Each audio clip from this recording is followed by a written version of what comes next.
In the year 1235, in a Chinese village, a man was found hacked to death in a rice field. The local magistrate did something nobody expected. He tested different blades on an animal carcass until he matched the wounds. A sickle.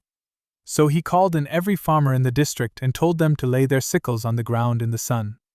Every blade looked clean. Every man looked innocent. Then the flies came. They ignored dozens of sickles and settled on one, drawn to traces of blood and tissue no human eye could see. The owner of that sickle broke down and confessed on the spot. That case was written down in 1247, in a handbook for coroners called The Washing Away of Wrongs. It is the first recorded murder solved by insects. 800 years ago, a fly did forensic work that our laboratories would not be able to match for another 7 centuries. Now jump forward. February 1947, White Sands, New Mexico. The Americans strap a payload onto a captured German V-2 rocket and fire it 67 miles up, past the edge of space. Inside the canister are fruit flies. They come down on a parachute, alive. Not a dog, not a monkey. The first animals our species ever sent into space and got back were flies. And one more. 6 Nobel Prizes in medicine have been awarded for work done on a fly. Not about flies, on them. Our understanding of genes, of birth defects, of the immune system, of the body clock that tells you when to sleep, all of it was built inside a milk bottle full of fruit flies. So the animal you swat without thinking has solved murders, reached space before we did, and quietly handed our species most of what it knows about its own biology. Today, everything about flies, where they came from, how the body works, why you physically cannot hit one, what they are actually doing when they land on your food, and the part almost nobody knows, that a fly is the most completely understood brain on Earth. This is a channel about animals as they actually are, with the research attached. Subscribe and stay for the whole thing, because the last section is the one that changed how I think about this. Start with flight, because the flight is where everything else comes from. A housefly beats its wings around 200 times a second. Say that out loud and it does not land. So try it this way. Blink. In the time your eyelid went down and came back up, a fly could have beaten its wings about 30 times. Now the part that broke the researchers' expectations. In 2014, a team at the University of Washington filmed flies with high-speed cameras while dropping a looming shadow at them. The flies did not simply flee. They rolled. Like a fighter jet in a banked turn, tipping 90 degrees onto their side, sometimes almost inverted, then accelerating away from the threat. The whole correction took less than 1/100th of a second. That is roughly 50 times faster than you can blink. And they did it in about 1 wing beat. There is no aircraft on Earth that maneuvers like that. Engineers have spent 2 decades trying to build a machine that does. And the closest they have come are flapping robots that can stay up for a few minutes and cannot dodge anything. Here is a promise for later. There is a reason you can almost never hit a fly. And the reason is not that it is fast. Something much stranger is going on, and I will come back to it in a few minutes. Now, what a fly actually is, because the word covers far more than the thing in your kitchen. Flies are the order Diptera, and the name is the whole story.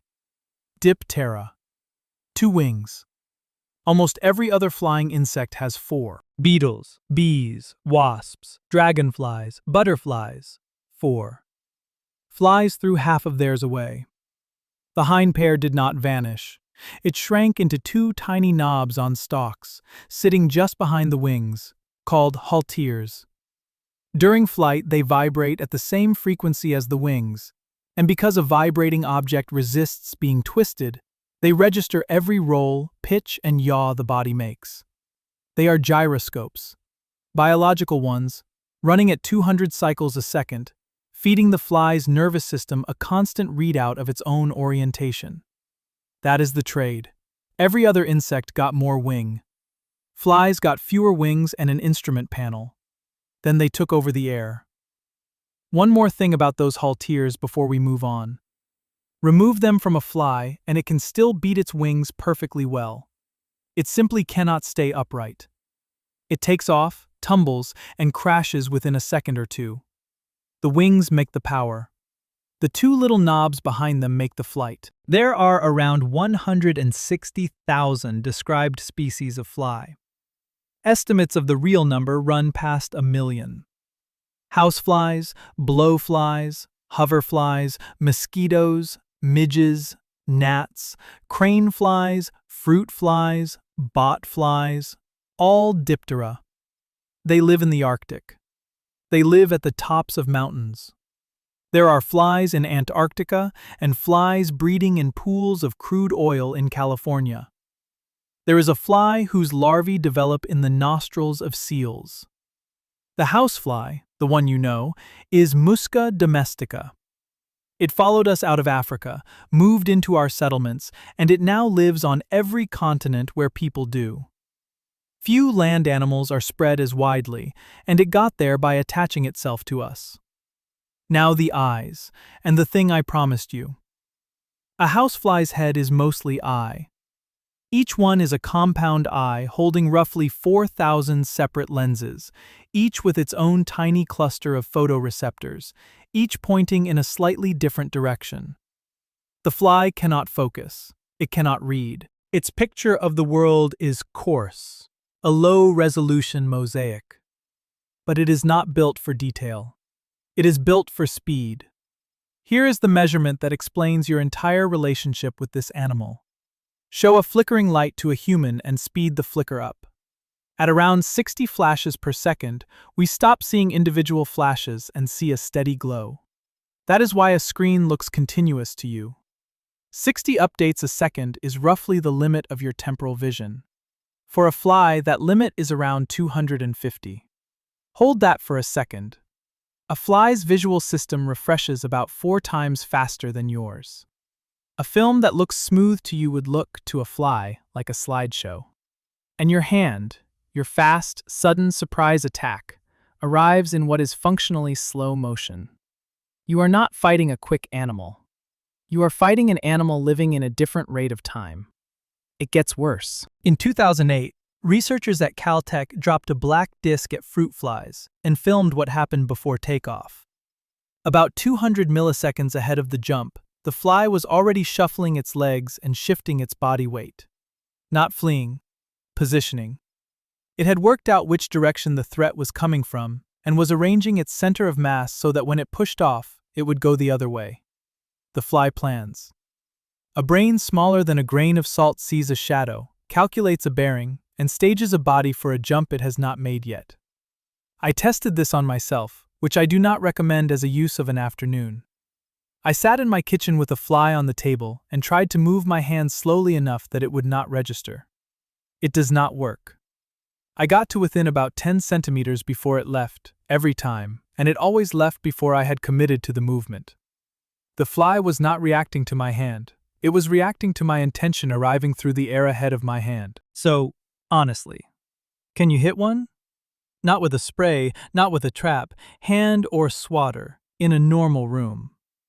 Tell me in the comments what your actual hit rate is, because I want to know whether anyone is beating this thing regularly or whether we are all just pretending.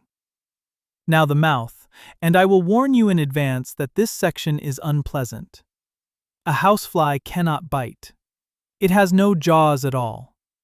What it has instead is a proboscis that unfolds from under its head and ends in a flattened pad, covered in fine grooves that work like blotting paper. It is a sponge on a stalk. It can only drink, which creates an obvious problem. Most of what a fly wants to eat is solid. Sugar on a table, a crumb, anything on your plate. So the fly makes it liquid. It spits onto the food, saliva and digestive enzymes from its own gut, waits while the mixture dissolves the surface, and then sponges the result back up. Every fly that lands on your sandwich is dissolving a small patch of it and drinking the result. That is the honest version, and there is no gentle way to say it. The feet are strangers still. Flies taste with them. There are chemical receptors on the tarsi, the last segments of the legs, so the instant a fly touches a surface it already knows whether the surface is food. It does not need to try it. Landing is tasting, which means when a fly walks across your arm, it is not exploring. It is sampling you. Salt, sweat, dead skin, whatever is on the surface. You are a slightly disappointing meal being read by 6 Tums. There is something else those feet do, and it is a real engineering problem. Flies walk on ceilings. Upside down, on glass, on a painted surface with nothing to grip. Each foot carries 2 claws for rough ground, and between them 2 soft pads covered in thousands of tiny hairs. Each hair has a flattened tip and secretes a trace of oily fluid. The fluid forms a microscopic bridge between the hair and the surface, and surface tension does the rest. Thousands of tiny sticky contacts, adding up to enough force to hold the whole animal against gravity. The problem with glue is not sticking, it is unsticking. A fly has to release those thousands of contacts and reattach them, foot after foot, several times a second, while walking upside down. It peels each pad off at an angle instead of pulling straight, the way you take tape off a surface without tearing it. And it lands upside down deliberately. In 2019, a group filmed houseflies approaching a ceiling with high-speed cameras. They do not slow down and roll over gently. They fly at the ceiling, reach up with the front legs, catch it, and then use their own momentum to swing the rest of the body up and over, like a gymnast catching a bar. The whole flip takes a few hundredths of a second. Now the hands. You know the movement. A fly lands and immediately starts rubbing its front legs together, then wiping its head, then scrubbing its wings and back legs. It looks like a cartoon villain scheming. It is housekeeping, and it is not optional. Everything I have just described depends on clean surfaces. The taste receptors on the feet stop working under a layer of grime. The sticky pads lose grip when they load up with dust. The tiny hairs across the body that detect air movement, the ones that give the fly its early warning of your hand, go dead when they are clogged. A dirty fly is a slow fly, and a slow fly gets eaten. So it cleans constantly. It is not scheming. It is maintaining the only equipment it has. Now the part of this animal that makes it a genuine problem. A female housefly lays her eggs in batches of around 100, and over a short life she can lay 500 or 600. She puts them in whatever is rotting, warm and wet. Manure, compost, a bin, a carcass. The eggs hatch in less than a day. What comes out is a maggot. And a maggot is essentially a mouth attached to a digestive system. It does one thing, which is eat, and it does it at a rate that is difficult to believe. In warm conditions, a housefly goes from egg to adult in about a week. 1 week. Egg to a flying animal capable of reproducing. There is a famous calculation from the early 20th century about what that means. Take 1 pair of houseflies in April. Let every generation breed unchecked. No predators, no disease, no shortage of food. By the end of summer, the calculation goes, the descendants would bury the surface of the earth several meters deep. I want to be straight about that number. It is a thought experiment, not a prediction. Nothing like it happens, because almost every fly dies young, eaten by birds, spiders, wasps, killed by cold, by fungus, by starvation. But the arithmetic tells you what kind of animal this is. A fly is not built to survive. It is built to be replaced. And that reproductive strategy is exactly why the fly became a public health problem. Think about the root. The maggot grows up in feces or a carcass. The adult emerges from that material, flies straight into a kitchen, and lands on food.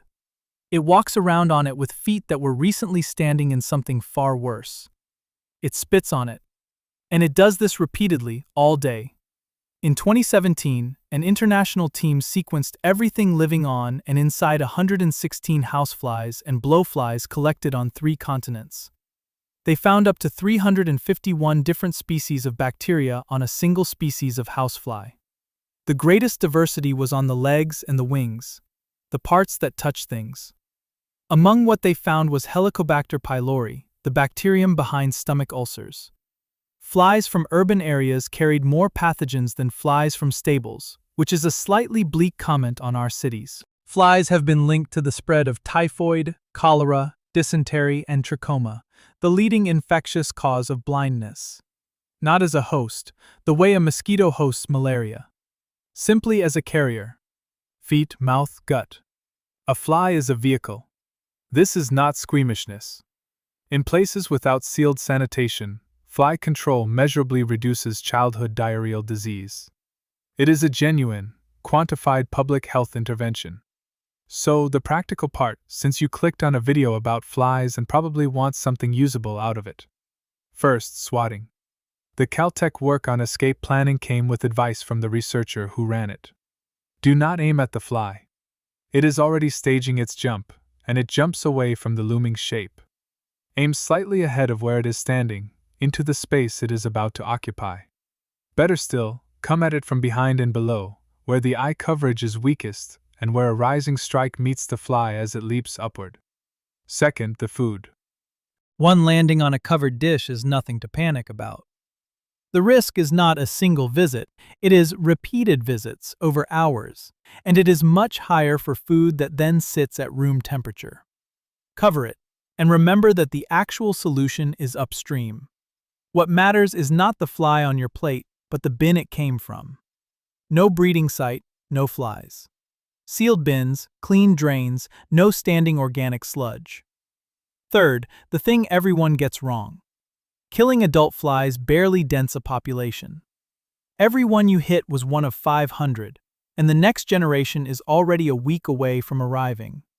Removing the wet, rotting material they lay in is the only measure that works. That is the case against flies, and it is real. Now the other side of the ledger, which is much larger than most people realize and almost never gets said out loud. Start with the obvious job. Something dies in a forest. Within minutes, sometimes within seconds, blowflies arrive. They can smell death from a considerable distance, and they get there before anything else does. They lay, the eggs hatch, and a body that would otherwise sit there for months is reduced to bone in a couple of weeks. Flies are the reason the world is not knee-deep in corpses. Every animal that has ever died and vanished was taken apart largely by fly larvae. It is the least glamorous job in the biosphere, and there is no backup system. Now the one that will annoy you, in a good way. Bees get the credit for pollination. Flies are second, and in some places they are first. They pollinate over 100 crops. They work in cold, in wind, in rain, at altitudes and latitudes where bees will not leave the nest. Hoverflies alone are a serious agricultural pollinator, and they migrate in enormous numbers. And then there is chocolate. The cacao tree has flowers so small and so awkwardly shaped that almost nothing can get into them. The pollen-producing parts are hidden under a hood. Bees cannot do it. What can is a group of biting midges, 1 to 3 millimeters long, in the genus Forcipomia. They are flies. They are the primary pollinators of cacao, and effectively, the only ones. Every piece of chocolate you have ever eaten exists because a tiny fly crawled into a flower on a tree trunk in a rainforest. It gets more uncomfortable than that for the chocolate industry. Those midges breed in damp leaf litter and shade, in the understory a cacao tree naturally grows in. Modern plantations clear the shade trees to plant more cacao, which removes the leaf litter, which removes the midges. On cleared plantations, pollination rates have been measured as low as a fraction of 1%. We are steadily removing the only animal that makes the crop possible. Then there is the industrial fly. The black soldier fly is now farmed deliberately, at scale, in facilities on several continents. Its larvae eat food waste and convert it into protein and fat, which goes into animal feed. The adults do not bite, do not feed, and do not enter houses.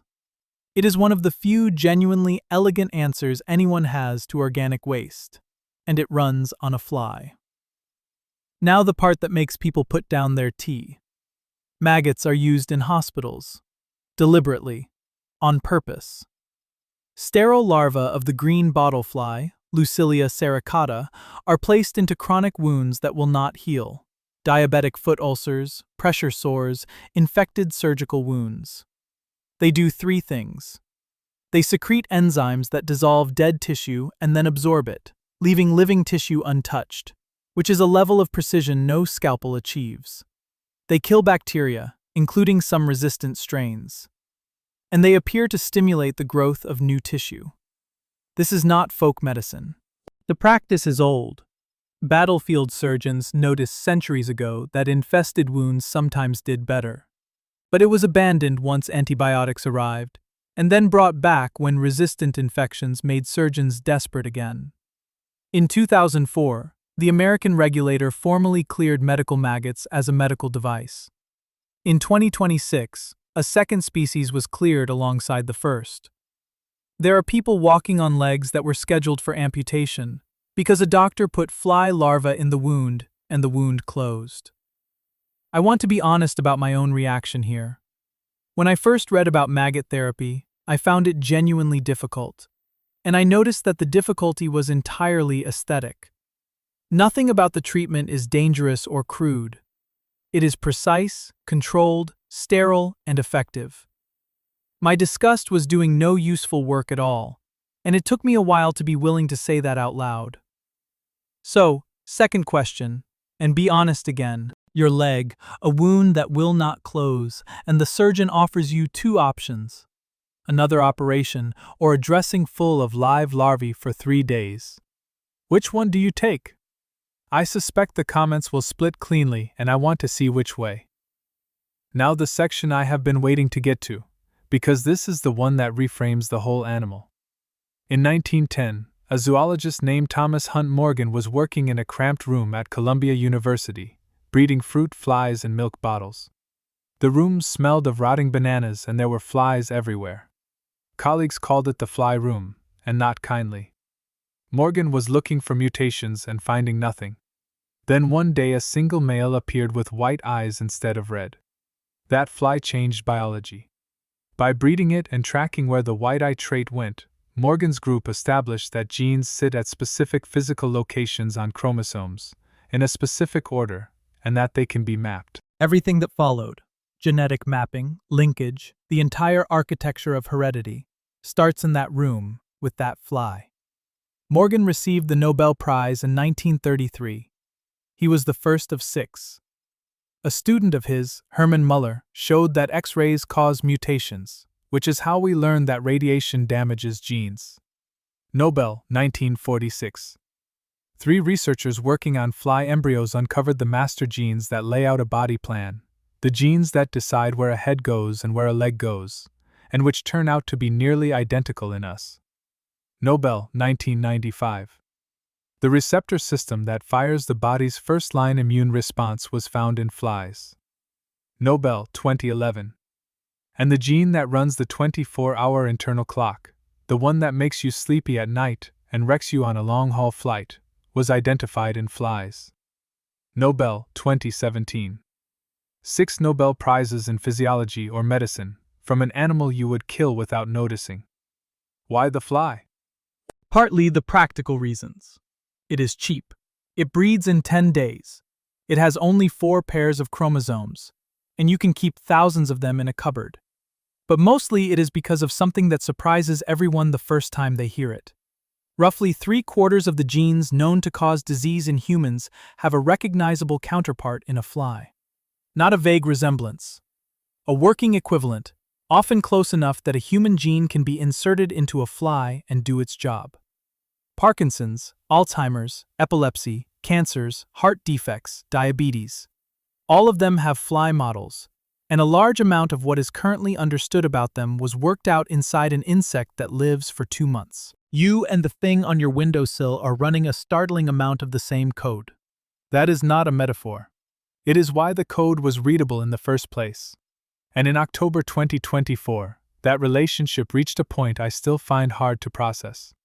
A consortium of researchers across more than 100 institutions published, in 9 papers at once, the complete wiring diagram of an adult fruit fly's brain. Every neuron. Every connection between them. The numbers: 139,255 neurons. 54.5 million synapses. More than 8,000 distinct cell types, over half of which nobody had ever identified before. It took electron microscopy, years of machine processing, and then human hands. Scientists and volunteers, including online gamers with no biology training, went through the automated map correcting it by eye, neuron by neuron, for years. The result is the first complete connectome of any adult brain of an animal that can walk and see. Not a worm, not a fragment. A whole brain of a creature that navigates, remembers, learns, courts, fights, and flies. This is the moment in the research where I had to stop and go for a walk. We have a complete circuit diagram of a mind. The only one we have. It belongs to a fly. And every single day, without hesitating, we kill this animal by the billion. With our hands, with chemicals, with sticky paper. While it remains the only brain on this planet we can claim to have fully mapped. I am not going to tell you to feel guilty about a fly. I do not, particularly. But the gap between those two facts sitting next to each other is enormous, and I do not think most people have ever been asked to look at it. Because there is more going on in that brain than the map suggests. Flies sleep. Properly. They have long, consolidated rest periods at night. They become harder to rouse during them. And if you keep a fly awake, it sleeps longer the next day to make up for it. Caffeine keeps them up. Antihistamines make them drowsy, the same way they do in you. Flies get drunk. Give them alcohol and they lose coordination, become hyperactive, then pass out. And with repeated exposure, they build tolerance. There is a well-known experiment in which male flies that were repeatedly rejected by females went on to consume significantly more alcohol than males that had mated. Rejection changed a signaling chemical in the brain, and the flies self-medicated. Flies sing.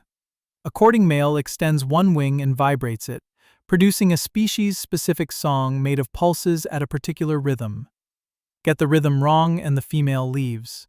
That song is generated by a small, identified circuit, and it is one of the reasons we understand anything about how brains produce patterned behavior. Male flies also fight, in structured bouts, with recognizable moves.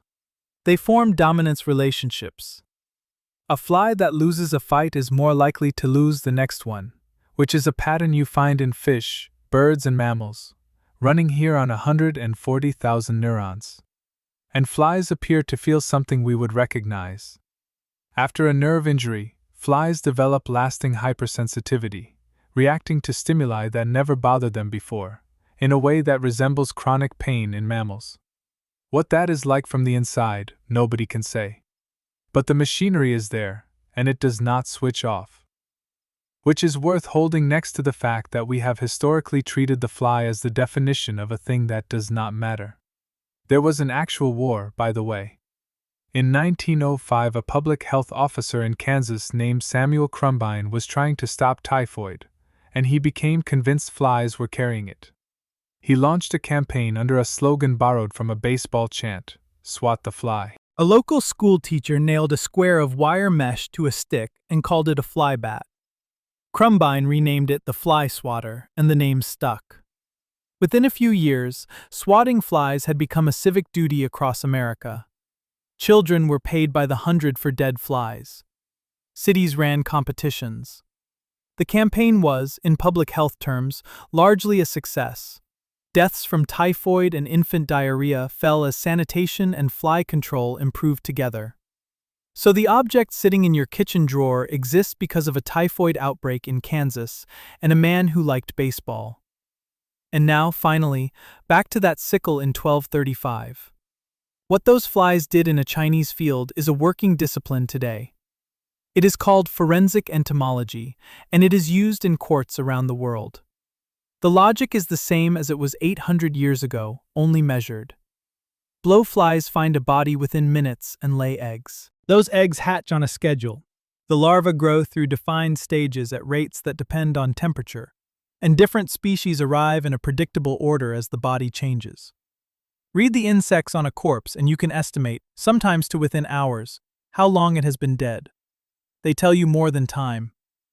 Insect species vary by region and habitat, So a body found in one place carrying larvae of a species that does not live there tells an investigator the body was moved.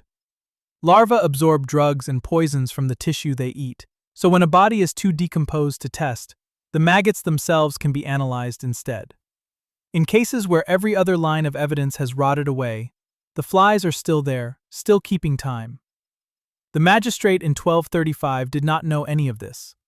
He simply noticed that flies could see something he could not, and had the sense to let them look. So, what is a fly? It is a two-winged animal that traded half its wings for a gyroscope. It lives inside a rate of time 4 times faster than yours, which is why your hand arrives like a slow roomer. It plans a jump before it makes it. It tastes with its feet, drinks its food after dissolving it, lands on ceilings by grabbing with its front legs and swinging its body up, and spends its life cleaning instruments that fail if they get dirty. It is a genuine health risk in places without sanitation, carrying hundreds of species of bacteria on legs that were standing somewhere unspeakable an hour ago. It is also the reason corpses disappear, the only pollinator of chocolate, a working surgical tool, a waste processing industry, and a witness in murder trials. And it handed us our own genetics. The chromosome, the mutation, the body plan, the immune trigger, the clock in your head that decides when you get tired. All of it read first in a fly, in a room that smelled of rotting bananas. We know this animal better than we know ourselves. We have its complete wiring diagram, and we do not have our own. Whatever a fly is, it is not simple, and it is certainly not beneath our attention. It has had our attention for a century. That is exactly how we learned everything we know. So last question, and I want real answers. Now that you know what is actually going on in there, the mapped brain, the planned escape, the sleep, the song, are you still going to swat them? I am not asking you to say yes or no to be nice. I want to know whether any of this changed anything, because for me it changed one specific thing, and I still catch myself hesitating with the swatter in my hand. Tell me below. And if this is the way you like animals explained, studies named, ugly parts left in, nothing smoothed over, then subscribe. The next one is an animal almost everybody claims to love and almost nobody has actually looked at.